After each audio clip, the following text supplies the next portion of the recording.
نہیں پڑھتے, وہ قرآن میں جہاں جہاں آئیں گے میں بتا دوں گا, دیکھو یہ مصدر ہے, تو وہ تھوڑے سے ہی ہیں, وہیں سمجھ میں آ جائیں گے.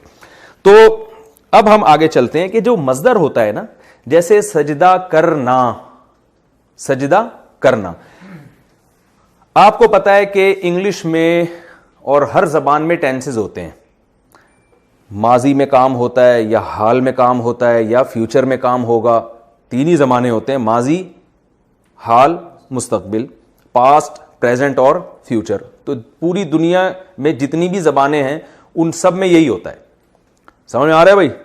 تو جتنی بھی زبانیں دنیا میں, یا تو بھائی پاسٹ کی بات ہو رہی ہوگی یا ابھی کی بات ہو رہی ہے یا فیوچر کی, اور تو کچھ نہیں ہو سکتا نا. تو جب پاسٹ کی بات ہوگی اور ہم جب ماضی کی بات کریں گے کہ کسی نے ماضی میں ایک کام کیا ہے, تو اس کی کتنی قسمیں ہیں, ہم پہلے ان قسموں کو پڑھتے ہیں. بہت آسان ہے, یاد رکھیں جب بھی کوئی لفظ اس وزن پر ہو, ضربا,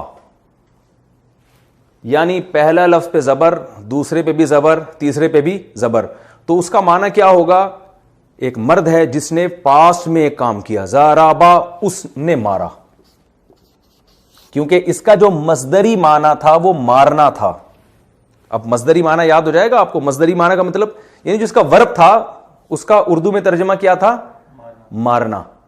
تو مارنا تھا, تو جب مارنا کے لفظ کو یعنی ضرب کے لفظ کو اس فارم میں لے کر آئیں گے نا, پہلا زبر, دوسرا بھی زبر, تیسرا بھی زبر, تو اس کا ترجمہ کیا ہوگا؟ اس نے مارا. لے بھائی, قرآن مجید کے درجنوں بلکہ سینکڑوں الفاظ حل ہو گئے. کیا مطلب؟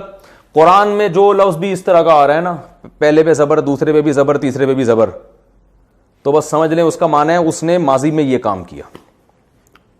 مسئلہ حل ہو گیا کہ نہیں ہو گیا؟ خاندانی بات ہو گئی کہ نہیں ہو گئی؟ فہد بھائی سمجھ میں نہیں آ رہا مجھے لگ رہا ہے آپ کے. اس میں کون سی نہ سمجھنے والی بات ہے؟ ہاں بھائی رافع خان,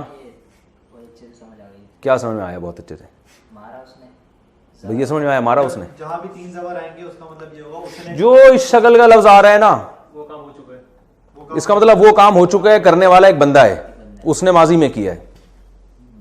بہت سارے قرآن کے الفاظ حل ہو گئے. مثلا اب کہیں آ گیا قرآن میں سجدہ,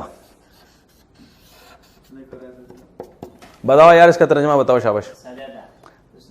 سجدہ کا مصدری معنی آپ کو پتا ہونا چاہیے, اور وہ اردو